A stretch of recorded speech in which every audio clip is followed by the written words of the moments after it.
Deuteronômio 11, 26 ao 28. Deus diz assim: eis que hoje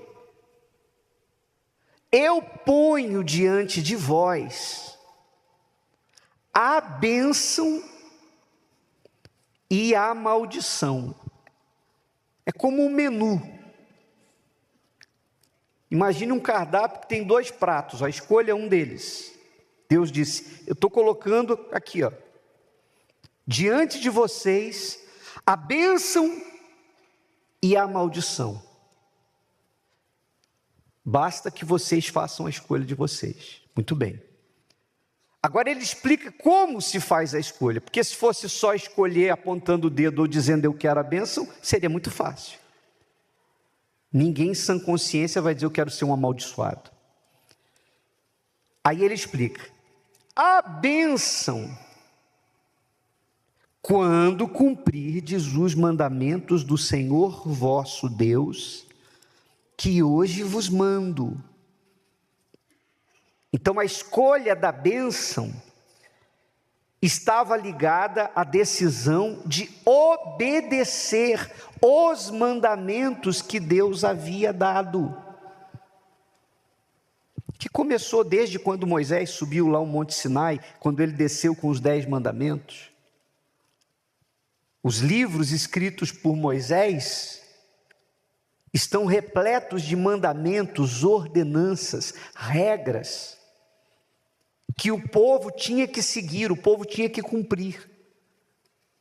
Então, se o povo decidisse obedecer, significava dizer que o povo estaria escolhendo a bênção. A bênção viria, lá em Deuteronômio também, mais adiante, no capítulo 28, está escrito que as bênçãos viriam sobre os obedientes, as bênçãos alcançariam os obedientes, ou seja, não precisa você correr atrás delas, elas vêm atrás de você, se obedecer.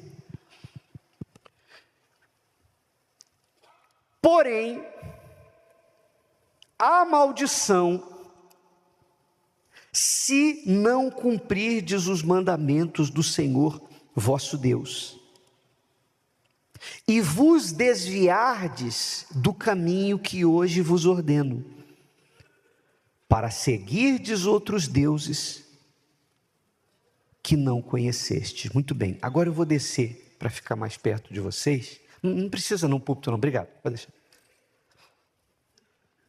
Preste atenção. Preste atenção. Então, a partir daí, se você observar a história de Israel, se você ler a partir, por exemplo, depois de Moisés, quem assumiu o comando do povo? Josué. Então você pega lá o livro de Josué, depois você pega lá, por exemplo, Juízes, os juízes que julgaram Israel por um período. Você pega os livros dos reis de Israel, crônicas. Esses livros vão contando o que o povo passou a fazer depois que entrou na terra prometida. E você vai ver que a história de Israel, ela oscila em altos e baixos.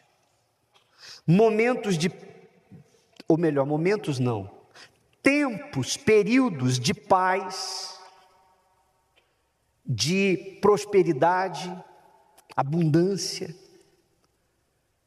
e outros períodos de miséria, de guerras, períodos em que Israel ficava dominado pelos seus inimigos,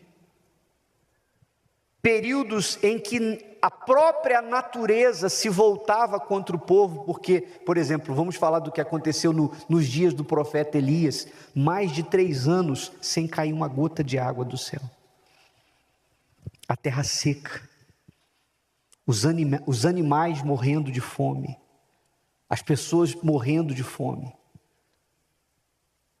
Repare, um povo que nasceu de um projeto divino, mas vivendo uma vida desgraçada nas mãos dos inimigos. Por quê? Justamente por causa dessas palavras aqui. O povo virava as costas para os mandamentos e seguia o caminho, ou os caminhos, seguiam os caminhos do próprio coração, faziam o que queriam e esqueciam da palavra de Deus. Então, quando Deus fala aqui, ponho diante de vocês a bênção e a maldição, Ele está deixando bem claro o seguinte: uma ou outra não dependem de mim. As duas coisas vão depender de vocês. Então, se vocês obedecerem, virá a bênção, porque obedeceram. Se eu obedecer a palavra de Deus, obrigatoriamente eu serei uma bênção. Obrigatoriamente, eu não dou a Deus opção, porque eu estou obedecendo, ou Ele vai falhar com a palavra dele. Ele não pode falhar com a palavra dele. Se Ele promete algo e coloca uma condição dentro dessa promessa, porque as promessas de Deus são condicionais, e eu obedeço, então não tem outro jeito, eu vou ser abençoado. Claro, não significa dizer uma vida de facilidades. Nós vamos viver lutas, mas Deus vai na minha frente. Por quê? Porque o meu comportamento, as minhas decisões estão colocando Ele adiante de mim, então vai dar tudo certo. Amém, pessoal? Agora, se eu decidir desobedecer, a maldição vai vir, e não foi Deus quem me amaldiçoou. Fui eu que escolhi a maldição, porque Ele colocou as duas. É a pessoa que escolhe. Deus não amaldiçoa ninguém. Nós escolhemos a bênção ou escolhemos a maldição. A Bíblia diz: não adulterarás. Se você está aqui, se há alguém aqui em adultério, você está trazendo maldição para a sua vida.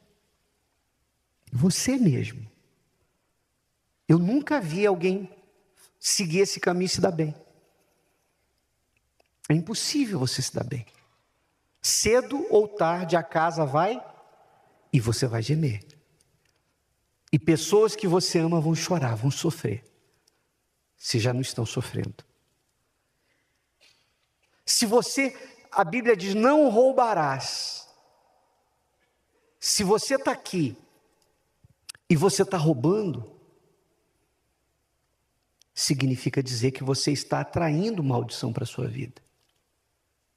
E cedo ou tarde a conta vai chegar. Eu não estou falando roubar só do ladrão que pega uma arma e sai assaltando, não. Tem gente que rouba de forma com classe. Uma falcatruazinha aqui, outra ali, mas é roubo. Sempre que você se apropria de algo que não é seu, você está o quê? Roubando. Então, tudo que a palavra de Deus manda fazer, se você faz o contrário, não adianta você chegar e falar assim, ô pastor, ô bispo, coloca a mão na minha cabeça e pede para Deus ir na minha frente. Peça para Deus ir adiante de mim. Pode o bispo Macedo colocar a mão na sua cabeça e pedir para Deus ir na sua frente. Mas se você não obedece, não vai resolver o seu problema. Tampouco a sua caixa de mensagens cheia de mensagens de pessoas dizendo feliz ano novo, feliz ano novo, feliz ano novo, feliz ano novo, feliz ano novo, feliz ano novo. Não vai resolver o seu problema. É a obediência à palavra. Isso funciona. Amém, pessoal? Você sabe que o ser humano,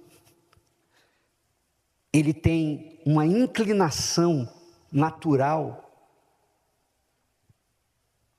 para a ansiedade.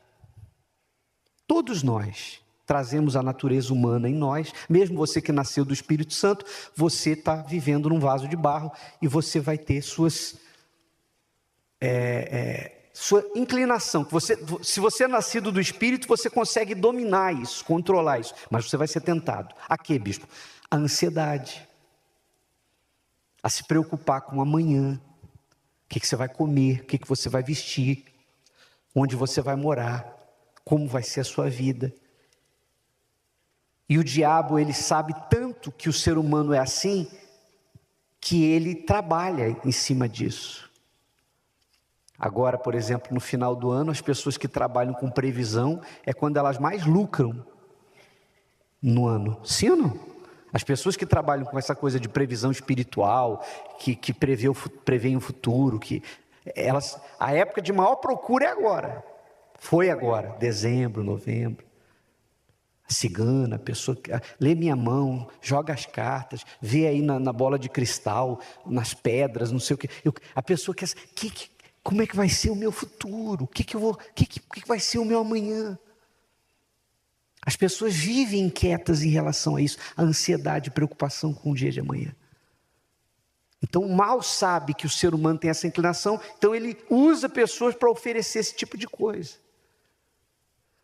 Quando você, aliás, isso não é só no meio de quem serve o oculto não, tá? Isso está invadindo o meio evangélico também. Só que a pessoa não vai procurar cigana, cartomante, é profeta. Tem gente que fala, não, bispo, eu não consulto essas coisas não, eu falo com profetas, buscando a mesma coisa. De vez em quando a gente atende gente aqui que vem, pensa que a gente faz isso e fala assim, ô bispo, que o senhor vê aí? Eu não estou vendo nada. Não, tem gente.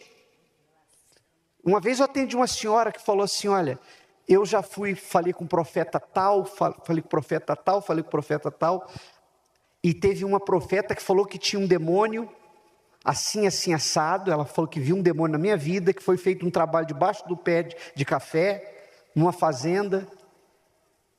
E o que o senhor está vendo? Eu falei, estou vendo a senhora aqui. Mas tem um demônio na minha vida? Pelo que a senhora falou que está acontecendo, não tem vários.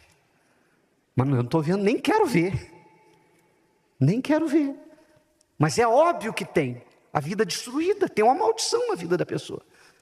Então, tem muita gente com essa coisa de preocupação com o futuro, vive atrás disso. Aí quando a pessoa se converte, ela diz, não vou mais atrás dessas coisas, mas vai atrás de profeta. Querendo saber. É a mesma coisa. Você quer luz? Você quer segurança?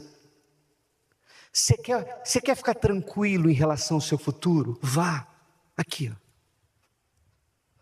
Vá à palavra. Amém, pessoal? Coloque a sua cabeça na palavra e pratique o que está aqui. Deus criou o ser humano, lhe deu o livre-arbítrio para escolher o que quisesse e deu a palavra. Aqui tem a bênção e aqui tem a maldição. Você escolhe, você decide. Você decide. E se você decidir obedecer, você não vai precisar de ninguém que diga como vai ser o seu futuro. Você não vai precisar de ninguém que leia isso, que leia aquilo. Você não precisa se preocupar. Você não sabe o que vai acontecer amanhã, mas você sabe o seguinte: venha o que vier, Deus está comigo. E por que Deus está comigo? Porque eu estou com Ele. E o que prova que eu estou com Ele? A minha obediência à palavra. Mas aí a gente vai entrar num outro ponto. Você conhece a palavra? Porque como é que você vai obedecer o que você não sabe? Tem gente que tem a Bíblia, mas não lê. Se você não lê a palavra de Deus, como é que você vai praticar o que você não lê? Às vezes há pessoas que por exemplo, outro dia eu atendi uma pessoa e falei, você está lendo a Bíblia?